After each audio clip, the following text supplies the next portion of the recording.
For almost 50 years, tennis's Grand Slam draws have been stacked with the very best talent.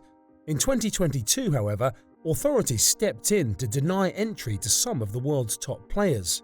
First, Novak Djokovic's visa was cancelled ahead of the Australian Open due to an unclear COVID vaccination status. Then, Russian and Belarusian players were banned from playing at Wimbledon in response to Russia's invasion of Ukraine, supported by Belarus. An Australian Open shorn of the men's world number one, or Wimbledon without the likes of Daniil Medvedev and Aryna Sabalenka may feel odd because we are so used to Grand Slams featuring the best of the best. But it wasn't always that way.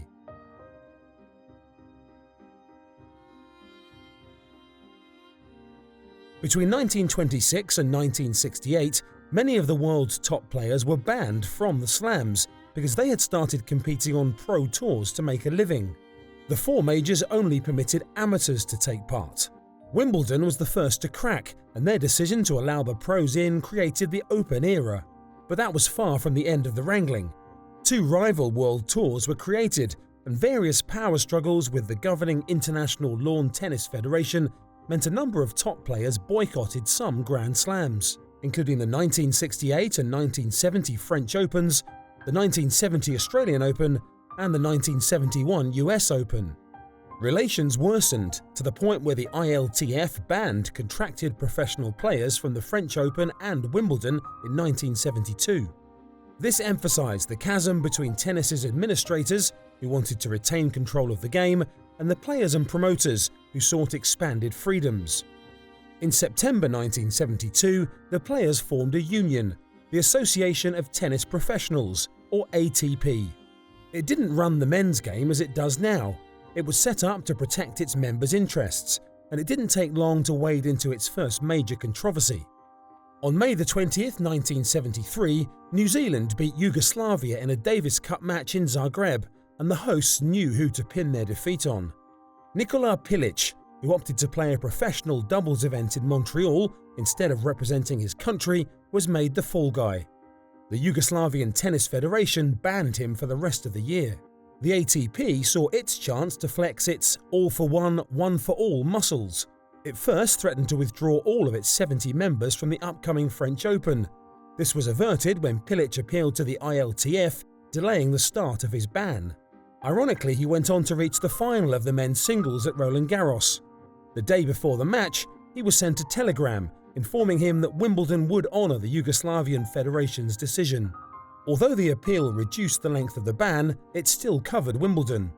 The ATP board objected on the grounds that discipline of its members should be in the union's control. Some felt banning Pilic from SW19 was a power move from the ILTF to test the fledgling ATP's resolve over a potential boycott of the world's most prestigious tournament. Battle lines had been drawn. The ATP, set up to consolidate player power amid the jostling for position during the early years of the Open era, was not going to give in to the ILTF. If it did, the ILTF would have effectively won back control of the players, and memories were too long for that.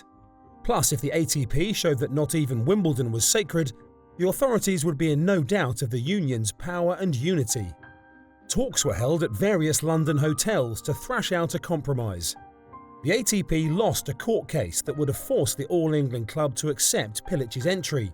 Eventually, 79 players boycotted the 1973 Wimbledon Championships, including 13 of the top 16 seeds. Ilie Nastase, Roger Taylor and Ray Keldy were the only seeds to take part.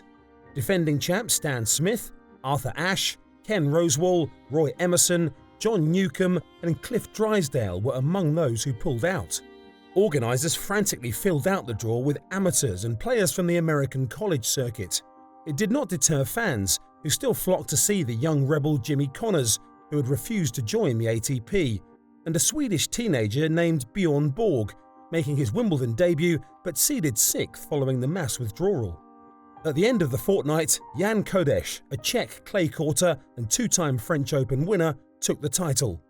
What of Pilic, the man whose ban started it all? Well, his suspension ended prior to that year's US Open, preventing another showdown, and the ILTF and ATP eventually came to an agreement. Player power had begun. In 2013, as the 40th anniversary of the Wimbledon boycott loomed, Roger Federer was asked if he could ever foresee a repeat. "It was a completely different circumstance," he said. That much is true, but Federer probably didn't foresee a scenario either where the men's world number one would be chucked out of a country and several other top players banned to punish their governments.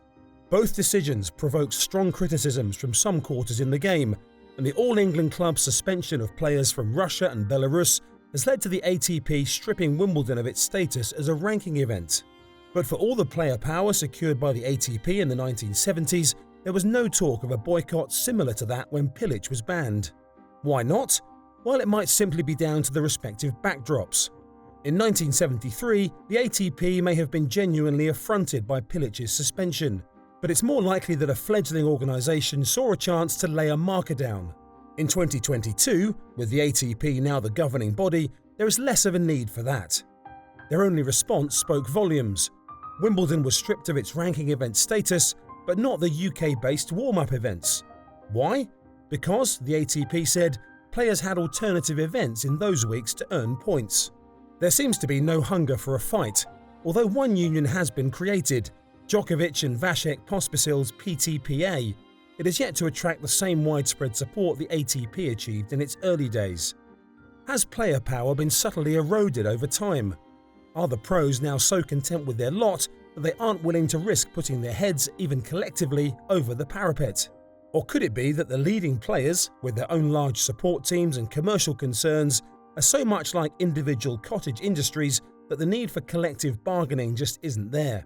Either way, it is a situation far removed from the year when a player skipped a Davis Cup tie and Wimbledon was shorn of half its field at a stroke.